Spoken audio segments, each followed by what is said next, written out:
the pacifying the Taliban and the fate of Central Asia. What is a moderate cannibal? How does it differ from a radical one? Should we call moderate someone who prefers human meat fried, and radical the one who likes raw human meat? I ask myself similar question every time Western leaders talk about a peace deal with moderate members of the Taliban. Who are we? What does it mean, moderate members of Taliban? I don't know. I know all the Talibans, but I don't know who is the moderate members of Taliban. No matter, be it the White House press secretary or the British Foreign Ministry or the US Defense Secretary, who in January of 2010 said that Taliban was part of the political texture of Afghanistan, or the US President Barack Obama, who called to open the door to Taliban members who deny violence. How does a US President imagine a Taliban member denying violence? He made this statement in May of this year at a press conference at the White House, didn't he? But what difference does it make if it was said by the US President himself or by the former US Special Representative to Afghanistan and Pakistan, Richard Holbrooke, or somebody else? What difference does it make if Holbrooke's scenario wins out and Afghanistan is handed over to the Taliban? Or the winner is Robert Blackwell, who proposed to divide it in two parts, the Northwest under the control of Kabul and the Southeast under the control of Taliban. All of these will have the same result: the transfer of Afghanistan to the radical Islamist domain, with Pakistan taking care of that radical Islamism in accordance with its geopolitical interests. Robert Blackwell, Robert Gates, Hillary Clinton, Barack Obama, they are all now discussing the condition for US capitulation before radical Islam in Afghanistan.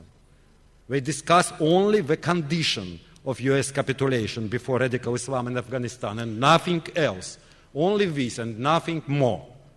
The only dispute is about the tactics. One thing is clear: any capitulation must be called a victory of American diplomacy. Let's take, for example, the new resolution of United Nations Security Council 1988 and 1989. What does Susan Rice, the US representative at the United Nations, say? That they send a clear signal to the Taliban. Those who reject Al-Qaeda, who reject violence and will comply with the Constitution of Afghanistan, have a future. Anyone who has been to Afghanistan knows if you in Afghanistan deny violence, you have only one future. You will find yourself in a zindan, in a prison, and you will die at the hands of people who don't deny violence. And everything know it for 100%. The reality that would be created by the exit, I would say the flight of the Americans from Afghanistan, would be awful. And the pretty words of Susan Rice and her Washington bosses would not change that reality. Mrs. Rice is not saying, let's drop from the settlement all who's linked to Al-Qaeda. She says, the one who moves away from Al-Qaeda has a future. But Al-Qaeda is a very rational organization. Anyone it orders will leave it. Better say, will play a show of moving away. And why is it so important to move away from Al-Qaeda in Afghanistan when in Libya the US and the European and Arab allies are effectively passing the power to Al-Qaeda? Almost all important mass media have reported the main fighting forces of the Libyan opposition are Al-Qaeda Mujahideen collected from around all the globe. The Libyan Islamic fighting group united with Al-Qaeda 15 years ago. The former head of the group, Abdel Hakim Belhaj, has now been appointed commander-in-chief of the opposition forces in Tripoli. So European and American give power to Abdel Hakim Belhaj, who is the second person in Al-Qaeda. President Obama has called for Afghanistan to break off all ties with Al-Qaeda. If Al-Qaeda, I repeat it once more, decide that it can receive what it wants from the USA, suddenly certain forces in Afghanistan will appear to move away from Al-Qaeda. And when Al-Qaeda has received what it wants, they will reunite with it. They may also create another terrorist group, even more violent than Al-Qaeda. In June this year, the United Nations cut the names of 14 influential leaders of Taliban from its blacklist. It disclosed few names and said that the rest will not be made public for the time being. The United Nations did this despite protests from Russia. Last month, the secret peace talks in Germany and Qatar between the US and the leadership of Taliban failed. There was a leak to the correspondence of the Washington Post and the Spiegel about this meeting. From that moment, it became clear that even if the talks were successful, just a small section of the Taliban would split. The other field commanders would form a more radical terrorist corps and begin a full-scale jihad in Afghanistan. But is all limited to the attempts of making peace only to the Taliban members ready to split from Al-Qaeda? But they already acted differently in Libya. So why put on a counterproductive show with the departure of a section of the Taliban from Al-Qaeda? A few days ago, Eliza Manningham-Bullard, the former head of MI5, appeared at a public lecture organized by BBC.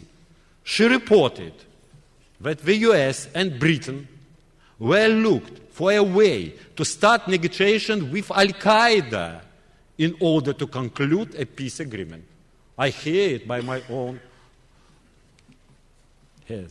So, something different looms behind the words of agreements with peaceful elements in Taliban and Al-Qaeda. What is it? All the experts from Central Asia I have managed to talk to believe China is winning the battle for the energy resources of Central Asia. It happens because China has a lot of money and also because it doesn't discuss human rights with anybody. China is quickly building oil and gas pipelines leading from Central Asia to its territory.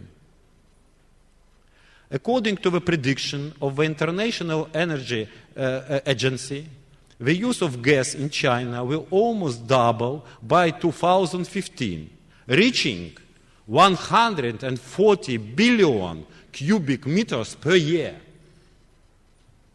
At that point, China will have to sharply increase its imports of gas from Central Asia by at least 40 or even 50 billion cubic meters per year.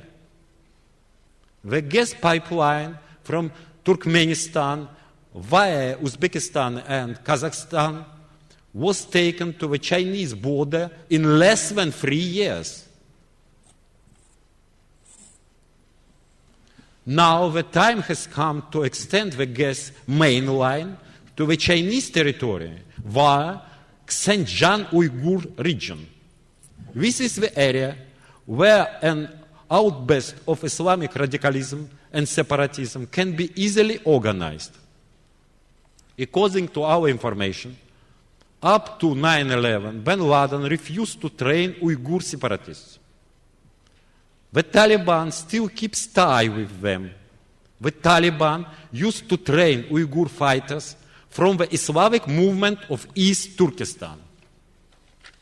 Let's look at the events from the point of view of competition between China and the US. US leave Afghanistan passing power to the radical Islamists. It does not matter if they are linked with Al-Qaeda or not. Radical Islamists attacked Central Asia and explore Xinjiang Uyghur region of China. When the victory of China in the war for energy resources of Central Asia becomes problematic, does not it? The Islamic movement of Uzbekistan, the regional Al-Qaeda twin, was growing with each passing month. In 2009, the transfer of very well-trained fighters into Tajikistan and Uzbekistan began. They move in small groups. They are very well equipped.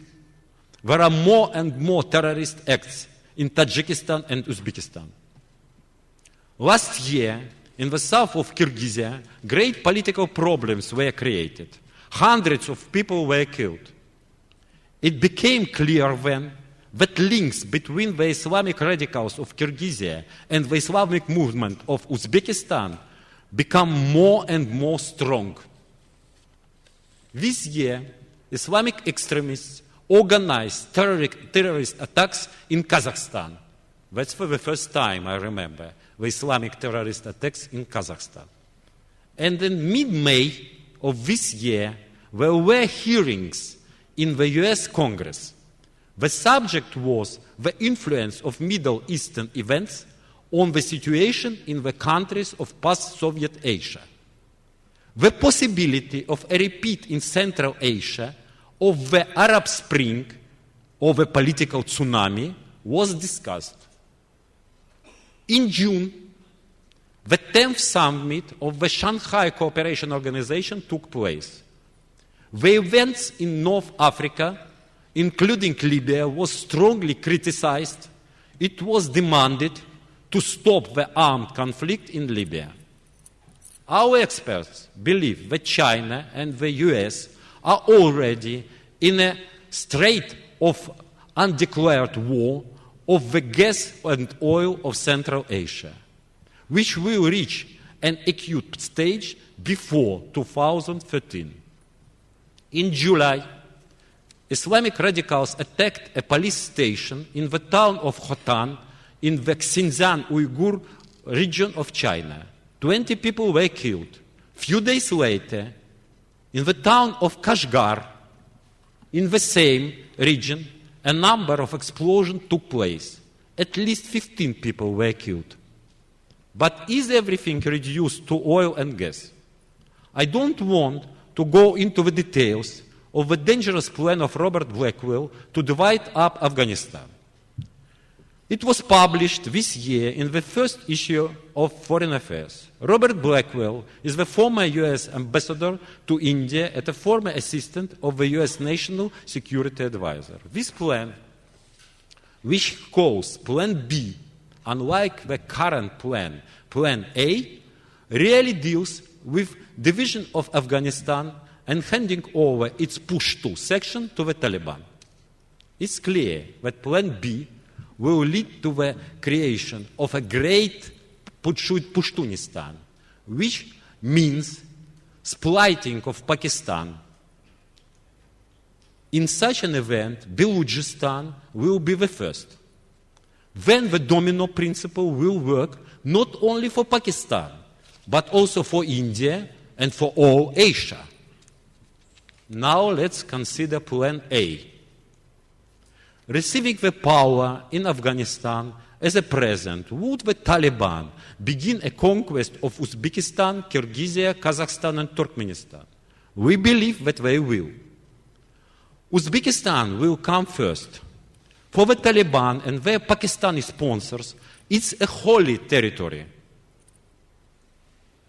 It is from here that the march of the great Mughals towards the south began. Now, the Taliban and Pakistan, in a very clear way, are planning a march to the north. So, if their first step is the capture of Afghanistan, and their second step is the capture of the former Soviet Central Asia, what is the third step? There are several options. According to one, the Taliban will try to link up with the radical Islamists of Tatarstan, Bashkiria, and the North Caucasus in Russia. According to another variant, the Taliban will try to destabilize India. In any event, long before the Taliban take the third step, China and India and Russia will have to enter the game. So, we have a lot of reasons to discuss a background of everything named the Arab Spring.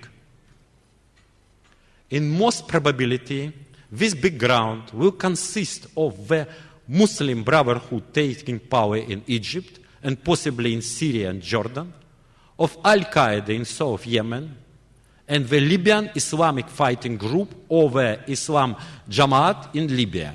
In any case, the whole region will be deeply radicalized as a result of the American strategy of democratization.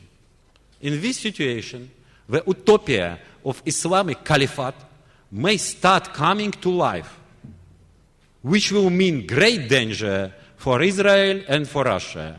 Already now, we have to do our best to prevent it. Thank you for your attention.